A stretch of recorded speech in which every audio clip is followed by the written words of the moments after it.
A very good evening to all viewers watching this broadcast live on Facebook. I am in conversation with Manoj Bajpayee. He needs no introduction. Extremely talented, supremely talented is what everybody now agrees on, recognizes his work, and he joins us today to talk about, well, all that is happening in Bollywood and debates that are raging on in Bollywood. Manoj, thanks so much for speaking to me.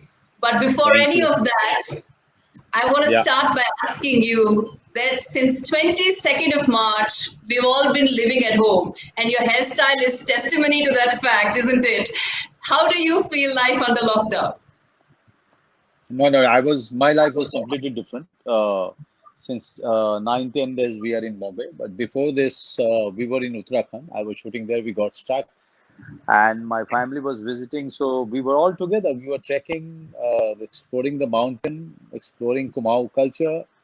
So our life was completely different. It is that it started getting hotter and hotter, and we got really bored because all the shooting people left, and we were the only one who were left alone. So it kind of and also I had a few dubbings to do in Mumbai. So we took the risk of coming here. 10 days back, we landed in Mumbai, settled a house, which we opened it after 4 months. So our life was completely different till now. But now, since 10 days, we are living the life that the entire world mostly was going through it. We are experiencing it now. And what has been your big learning so far, Manoj? What's been your big learning? There's nothing new I have learned because look, respecting the planet, respecting the environment, respecting other creatures. The tree plantation. The revenge of the nature. All of this, we knew about it. All of this is something that most of us were aware of it, but it's just that the majority of us on this planet decided to get more greedier. I just hope that they learn the lesson more than the people who are aware of it. I just feel that people become less greedier, less competitive, less everything which you call more Mayajal, because this is the consequences of this is the actual consequence of excess in greed, and all of us are suffering. पर इस समय मैं थोड़ा हिंदी में भी बात करूंगी. आपकी हिंदी बहुत अच्छी है, मुझसे भी अच्छी है. हिंदी में भी थोड़ी चर्चा जरूर करेंगे. पर मैं ये पूछूंगी, कुछ सोचने का, कुछ रिफ्लेक्ट करने का समय तो जरूर मिला होगा. जी, कुछ सोचने का, रिफ्लेक्ट करने का बहुत समय मिला. काफी, मतलब देखिए, मेरी आध्यात्मिक यात्रा करीब 5-6 साल पहले शुरू हो चुकी थी और काफी इंटेंस. तो खास करके उत्तराखंड में बहुत अच्छी प्रगति हुई, काफी अच्छी प्रगति हुई उस दिशा में. तो मेरा परिवार भी काफी उस रास्ते पे है. तो हमारी सीकिंग, हमारी प्रैक्टिस उस दिशा में बहुत ज़्यादा हो रही है. और उस दिशा में हमने जो है लॉकडाउन में उत्तराखंड में जब थे हम लोग, तो हमने काफ़ी उसका फ़ायदा उठाया, उस जगह की वाइब्रेशन का, उस जगह की एनर्जी का, उसका ऊर्जा का. सोचने का मौका, मतलब पढ़ाई लिखाई, बच्चे के साथ खेलना, परिवार के साथ समय गुजारना, ट्रैकिंग मुझे लगा था कि मैं कभी नहीं कर पाऊंगा, कभी किया नहीं था उस तरीके से. 1-2 बार किया था अपने when I was in college, and I hated it those days. But I never realized that I have the potential or the ability to really trek for hours and hours, which I have done this time. आपने बोला आध्यात्मिक आपकी यात्रा करीब 5 साल पहले शुरू हुई. आप मोह माया की नगरी में रहते हैं, इस बॉलीवुड से आप संबंध रखते हैं, इतने वहां पे आप सक्रिय हैं, तो आध्यात्मिक आपकी यात्रा किस दिशा में जा रही है? देखिए, मैं तो पहले से ही था। ये है कि अब सही मायने में उसको पूरे तरीके से दिनचर्या में लेके आ पाया हूँ, क्योंकि अब जाकर के मुझे वो टीचर मिले 5 साल में। लेकिन वो सीकिंग जो थी वो तो बचपन से थी। और जहाँ तक बात है ये मायावी नगरी में रहता हूँ, मजा तो उसी में है कि मायावी नगरी में रह करके भी आप आध्यात्मिक रहिए। पहाड़ पे तो कोई सब लोग हो सकते हैं। मजा तो इसी बात का है कि जब आप अपनी जरूरत से कम करके अपने काम पे ध्यान दे और काम पे फोकस करे। और यही करता रहा हूँ मैं। मेरे काम में आपको दिखेगा कि मैंने वो सारे जो लोभ लालच और माया जाल, उससे दूर रहा हूँ मैं। और सिर्फ उन उन उस काम को छुआ या उस काम को करने की कोशिश की जिससे मजा आता है, जिससे मेरा अभिनेता प्रसन्न होता है। तो ये नगरी नगरी कुछ भी हो, आपके अंदर का नगर क्या है इस पे बहुत निर्भर करता है। ये बात तो है। पर इस वक्त अगर हम बात करें बॉलीवुड की, माया नगरी की, इस वक्त बहुत बहुत चर्चा में है, बहुत डिबेट है, हर तरह का डिबेट चल रहा है। और खासकर कि कुछ बहुत दुर्घटना हुई, कुछ बहुत दुर्भाग्यपूर्ण इंसिडेंट्स हुए।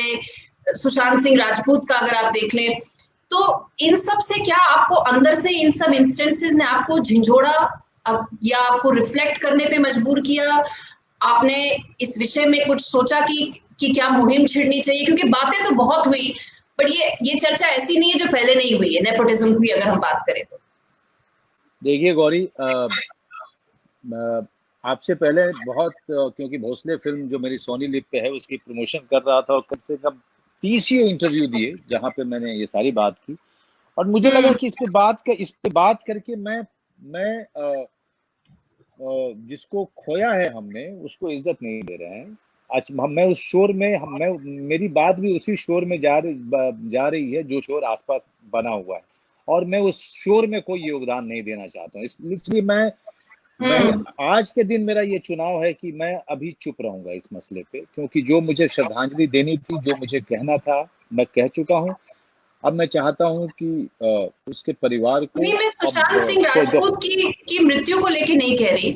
मुझे पता है आपने श्रद्धांजलि भी दी उसको, उनको, और शेखर कपूर के साथ जो सारी चर्चा है मैंने सुनी। ये पर मैं कह रही हूँ कि बॉलीवुड के नेपोटिज्म की डिबेट को लेके जहां बात होती है, वो एक ऐसा चर्चा का विषय है जो पहले भी उठ चुका है। बहुत बारी बात हुई है कि भाई कुछ लोग, people born with silver spoon get everything, and so on and so fourth. क्या आपको लगता है ये आपकी बारी भी उसी तरह से विवाद छिड़ा और फिर खत्म हो जाएगा, या आपको लगता है कुछ बदलाव हो सकता है इस बार? मैं भी चाहूंगा कि बदलाव कुछ पॉजिटिव दिशा में हो। अब वो बदलाव क्या हो गया पता नहीं, क्योंकि मुझे हमेशा ये, मैं जब सोचता हूँ इस बारे में तो मुझे लगता है सवाल तो बिल्कुल सही है, लेकिन इसका जवाब कैसे दिया जाए? क्योंकि जो पैसा लगाने वाला है वो अ, वो तो अपने अपने ही बच्चे या अपने रिश्तेदारों के बच्चे पे लगाएगा, है ना? तो इसका इसका निदान क्या हो? लेकिन अभी जो सवाल और अभी जो विरोध के सुर और स्वर जो आ रहे हैं, ये जाहिर सी बात है कि चीजों को कहीं ना कहीं तो कुछ बदलेगी। वो क्या बदलेगी, वो किस दिशा में होगी, मैं अभी सोचने पे मैं मुझे मेरे दिमाग में कुछ नहीं आ पा रहा, क्योंकि अ, और जिस तरह की फिल्में मैं करता रहा हूँ उसमें नेपोटिज्म कुछ भी नहीं कर सकता था, क्योंकि इस तरह की फिल्में जो है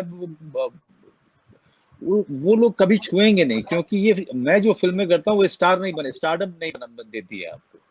मैं जो फिल्में करता हूँ उससे मुश्किलें ही होती हैं। उसके लिए आपको एक खास तरीके की स्किल और एक खास तरीके का ही सम्मान मिलता है। उसमें स्टारडम नहीं मिलती है।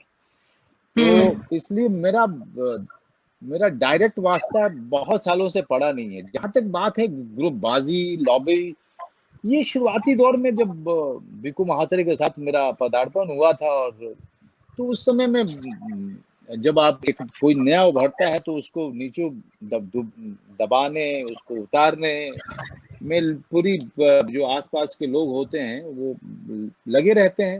हम भी जुझारू थे, लड़ाकू थे, थोड़े कठोर टाइप के आदमी हैं हम लोग, जल्दी झुकते नहीं है किसी के सामने। तो हमने तो सह लिया। ऊपर गए, नीचे गए, ऊपर गए, उसमें बहुत सारे आप ही के मीडिया के लोग भी शामिल होते हैं उस पूरी की पूरी कवायद में। और उसमें आप लोग अलग नहीं हो। आप लोग भी, आपके भी कुछ मित्र बंधु हैं उसमें शामिल होते हैं इन सब चीजों में। लेकिन लड़ाई ये जो पूरा मसला है वो फिल्म इंडस्ट्री में है, कॉर्पोरेट में है, मीडिया जगत में है, हर जगह जो भी प्रतिभा आती है उससे घबराहट जो है बहुत लोगों को होती है। प्रतिभा से घबराहट सबको है, और जो ऊपर चढ़ रहा होता है उसको कैसे नीचे उतारा जाए इसकी इसकी जो है कोशिश हर कोई करता रहता है और हर क्षेत्र में करता रहता है। और ये इंडस्ट्री कोई उससे जुदा नहीं है, छोटी इंडस्ट्री है, और चूंकि ये हमेशा लाइमलाइट में रहती है, हर किसी की नजर में रहती है, तो चीजें हमारी तरफ उंगली थोड़ा ज्यादा उठती है, दिख जाता है। लेकिन हर क्षेत्र में जो है ऊपर चढ़ते हुए को गिराने के लिए पचासों हैं, लेकिन आपको जूझना पड़ेगा, आपको लड़ना पड़ेगा, क्योंकि यहाँ पे जब आप होते हैं तो अकेले होते हैं।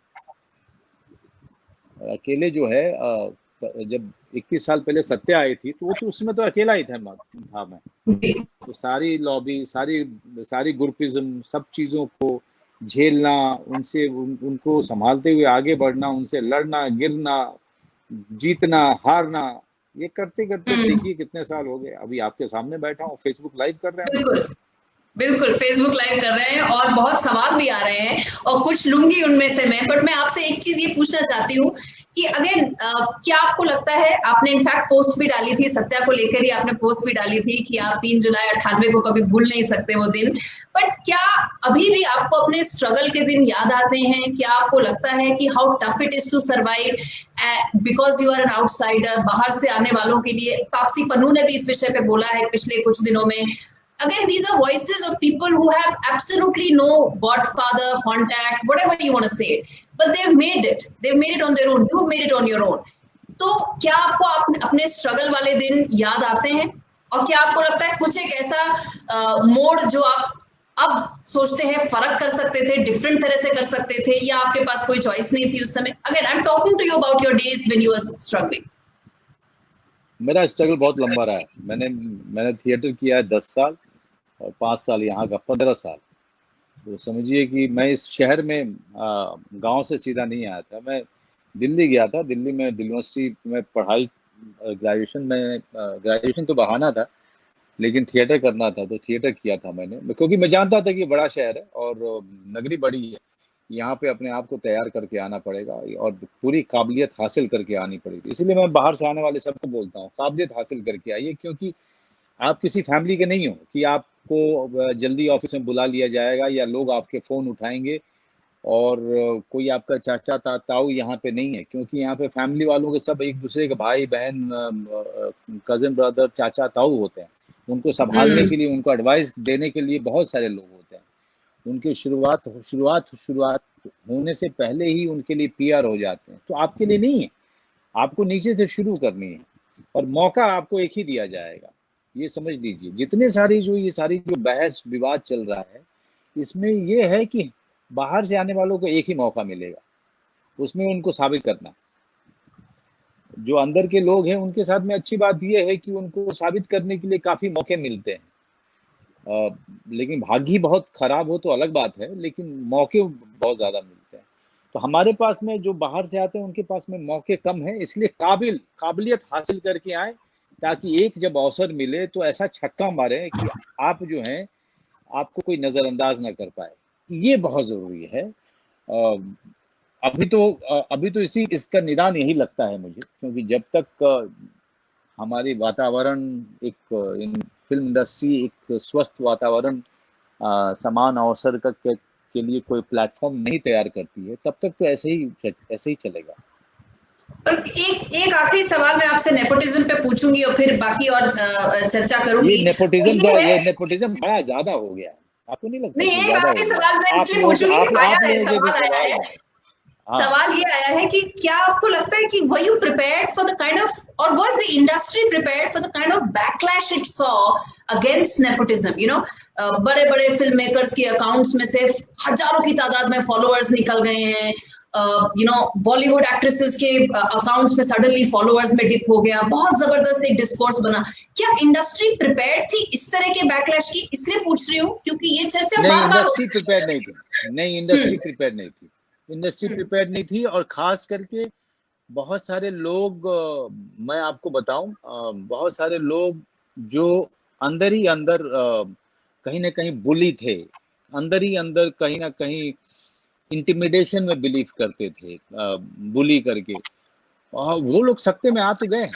मैं आपको सच में बताऊं, वो लोग सत्ते में तो आए तो हैं।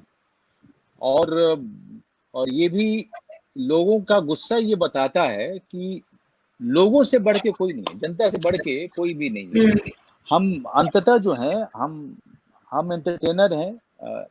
जैसे डेमोक्रेसी में जनता बहुत बड़ी होती है, वैसे हमारे लिए दर्शक बहुत बड़ा होता है, और हमको ये समझना चाहिए कि दर्शक सब देख रहा होता है, हर चीज देख रहा होता है। तो हम सिनेमा से बड़े नहीं हो सकते हैं, अपने आप को हम सिनेमा से बड़ा नहीं कर सकते हैं ये, और हम सब इसके वर्कर हैं। हमें इस बात को नहीं भूलना चाहिए।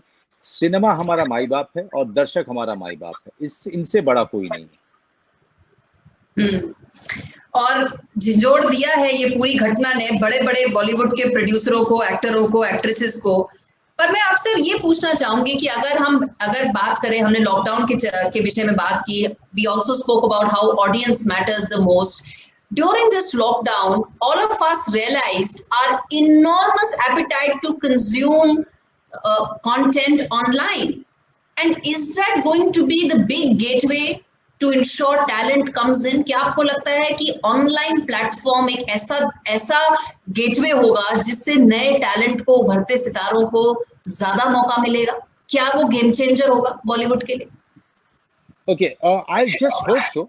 I hope and pray every day that OTT platforms don't go the multiplex way, because when the multiplexes, started coming in, they were quite, they were very helpful, and they were supportive of new age cinema, independent cinema.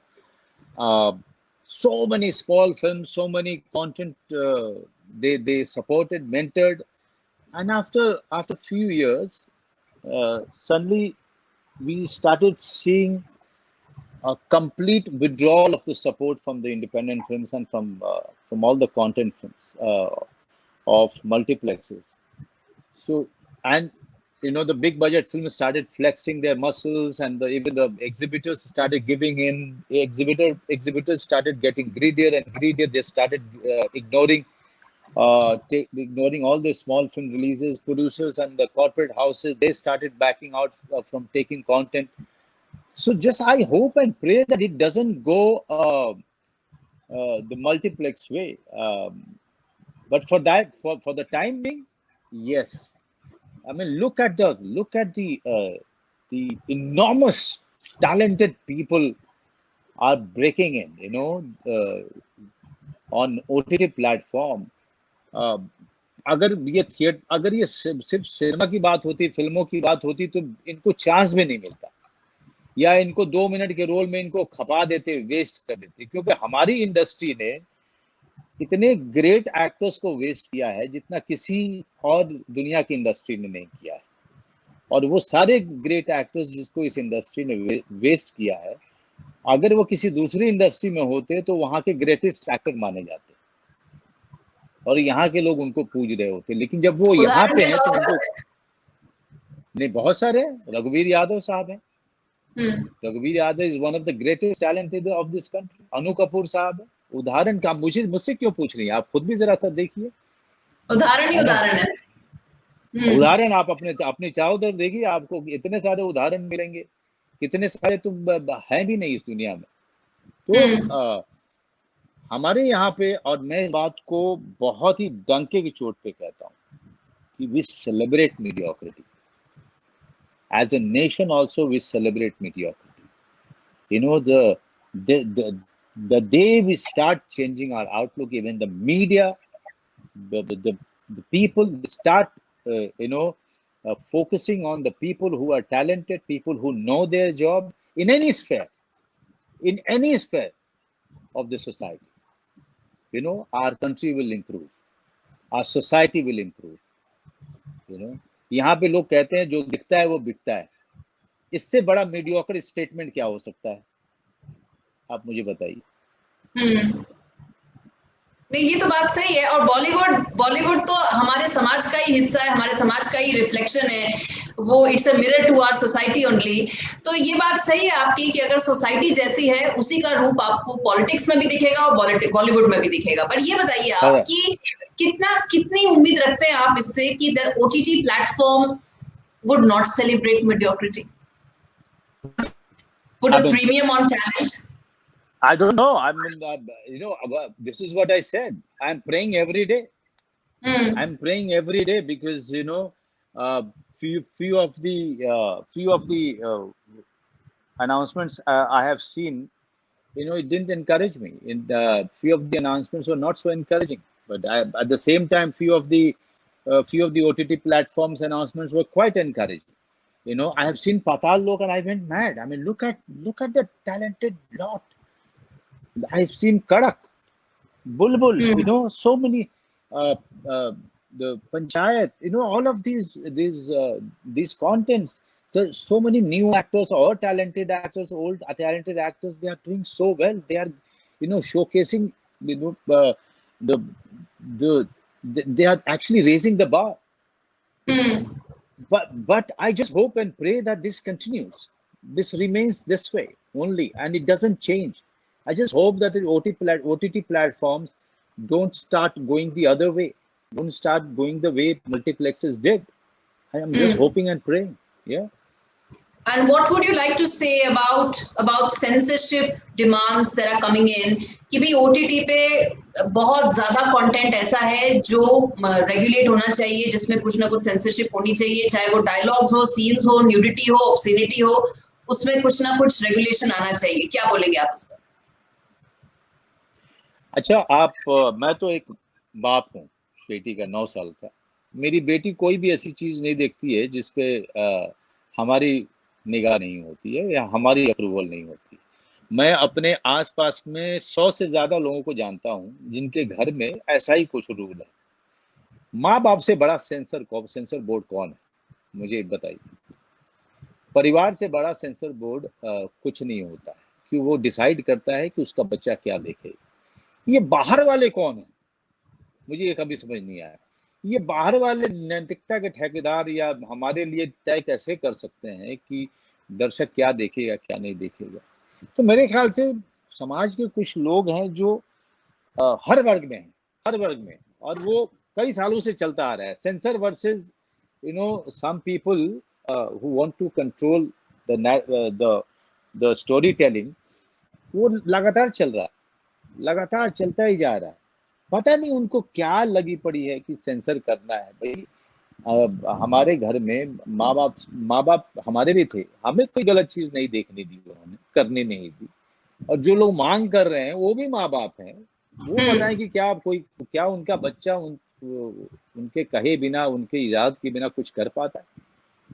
अगर नहीं कर पाता है तो फिर आप तो है ना, सेंसर बोर्ड तो आप ही हैं अपने परिवार में। अब दूसरा सेंसर बोर्ड, और दूसरा ये है कि डिजिटल पे सेंसर करना बड़ा मुश्किल है। मुझे पता नहीं, मुझे नहीं आता, मैं उतना ज्यादा डिजिटल फ्रेंडली आदमी नहीं हूँ, लेकिन जितनी तकनीक की थोड़ी बहुत समझ है, मुझे ये लगता है कि आप डिजिटल पे कैसे कर लोगे, ये कैसे हो पाएगा, ये समझ नहीं आ रहा मुझे। वो तो खैर अगर सरकार करने पे आ जाएगी तो फिर कंटेंट आएगा ही उसी हिसाब से, स्ट्रीम ही उसी हिसाब से होगा जब वो पहले सेंसर हो जाएगा। बट मुझे आपसे एक चीज बहुत इंटरेस्टिंग पूछनी है, और वो ये है कि अब इतना इस वक्त एक और बहुत बड़ा विवाद चल रहा है हमारे देश में। विवाद क्या, एक गंभीर मुद्दा है अब जिसके ऊपर एक मूवी भी बनने वाली है, गलवान वैली पर एक मूवी बनने वाली है। क्या बोलेंगे आप उस पर? It's a टची topic, sensitive issue. मैं उस इलाके के उस पूरे मुद्दे पे कुछ जानता ही नहीं, एक्सपर्ट ही नहीं हूँ। नहीं, मुद्दे के ऊपर जानने की बात नहीं हो रही, बात है कि मूवी बन रही है। बहुत अच्छी बात है, किसी को लगा कि मूवी बनानी चाहिए और उनको उसकी जानकारी होगी तो वो बना रहे होंगे। लेकिन मैं सच में कहूँ, मुझे अभी तक वो बात, वो बॉर्डर का वो पूरा जो कॉम्प्लेक्सिटी है अभी तक समझ नहीं आ रहा है। लेकिन मेरी उन सारे जवानों को, ऑफिसर्स को जो शहीद हुए, उनको बहुत दिल से, तहे दिल से श्रद्धांजलि। भगवान उनके परिवार को शक्ति दे, ताकि वो इस दुख की घड़ी से बाहर आ सकें, उसको सहने की उनमें क्षमता दे। जी, एक सवाल आया है, किसी ने पूछा है आपसे, वो ये कि नेटफ्लिक्स और बाकी ऐसे प्लेटफॉर्म्स पर हिंदू बैशिंग बहुत होती है, वन साइडेड, तो क्या ये सही है? मुझे नहीं लगता है, क्योंकि मैंने बहुत सारे सीरीज देखी है, बहुत सारे सीरीज देखता हूँ, और मैं उनको सिर्फ इतना कहूँगा कि यहाँ पे जब हम लोग कंटेंट बनाते हैं या कोई भी कंटेंट बनाता है, तो हम ये नहीं सोचते हैं कि किसको बैश कर रहे हैं, किसको नहीं कर रहे हैं। हमारे लिए कहानी कह रहे होते हैं, और वो कहानी अगर वो समाज से आ रही है और समाज की घटना से आ रही है, तो उस घटना को हम उदाहरण देते हैं। इसमें किसी को दुख देना या किसी को चोट पहुंचाना, मुझे नहीं लगता फिल्म मेकर सोचता है इस बारे में, ना उसका इंटेंशन होता है। वो अपनी कहानी कहने, वो कहानी बहुत ईमानदारी से कहना चाहता है, उसके अलावा उसका कोई उसका इंटेंशन नहीं होता। एक और सवाल, आखिरी सवाल मैं आपसे पूछूंगी, वो ये आया है कि आगे की कौन से आपके प्रोजेक्ट्स होंगे ओटीटी पर या और मूवीज, आप इसका जरूर एक आइडिया दीजिए। शिवम द्विवेदी ने पूछा है। फैमिली मैन 2 आ रही है, जी, वो पोस्ट प्रोडक्शन में है। फिर मेरी एक फिल्म है जी स्टूडियो की, सूरज पे मंगल भारी, वो कॉमेडी फिल्म है। दलजीत दोसांझ और फातिमा है उसमें। आपको बहुत मजा आएगा। और आगे क्या करूंगा पता नहीं, ये मतलब ये पैंडेमिक और लॉकडाउन ने हमारे पूरे प्लान की धज्जियां उड़ा दी। तो अभी तो ये है कि गौरी जी अगर बात करना चाहती है तो हम बात कर लेते हैं, और जो सवाल पूछना चाहती हैं हम उसका जवाब दे देते हैं। जिस सवाल का जवाब हम नहीं देना चाहते हम नहीं भी देते हैं। लेकिन अभी तो हाँ। यही है कि घर में योगदान दे रहे हैं, घर में पत्नी की डांट सुनते हैं, बेटी की डांट सुनते हैं, और घर में जो है, घर में जितना हाथ बढ़ा सके वो करने की खाना कोशिश कर बनाना रहे हैं। सीखा आपने? नहीं, खाना तो पहले से भी बना रहा हूँ, लेकिन अभी किचन में नहीं जाने की अनुमति है, क्योंकि हमारे परिवार को लगता है कि मैं गंदा करता हूँ किचन। खाना कम बनाता हूँ, अच्छा। गंदा ज्यादा करता हूँ।